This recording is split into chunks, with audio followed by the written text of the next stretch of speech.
दरम्यान तटकरेंवर हे आरोप झाल्यानंतर एबीपी माझानं राष्ट्रवादीचे प्रदेशाध्यक्ष सुनील तटकरे यांच्याशी संपर्क साधला। त्यावेळेला त्यांनी काय प्रतिक्रिया दिली ती प्रतिक्रिया पाहूया। मी कोणाशी संपर्क केला नाही।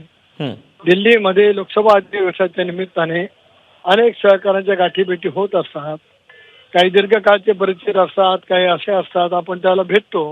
हं, अशा वेळेला कोणालाच माझ्याकडनं काही बोलणं गेलं नाही। हं, पण माझ्याजवळ कोण कधी काय बोललंय, आणखीन कोणा माझ्या ज्येष्ठ सहकाऱ्यांसोबत कुणी किंवा कुठल्या जेवणाच्या वेळेला बसून काय चर्चा केली हं, याची माहिती माझ्याकडे नक्कीच त्या ठिकाणी आहे। हं, आमच्याकडनं कोणाला फोन कोणाचा संपर्क करणं हा विषय अजिबात त्या ठिकाणी झालेला नाही।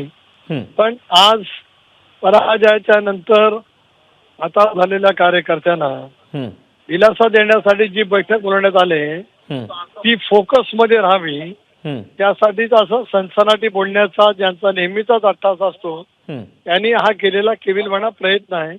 यापेक्षा या गोष्टीला काही महत्त्व नाही। एबीपी माझा, उघडा डोळे बघा नीट।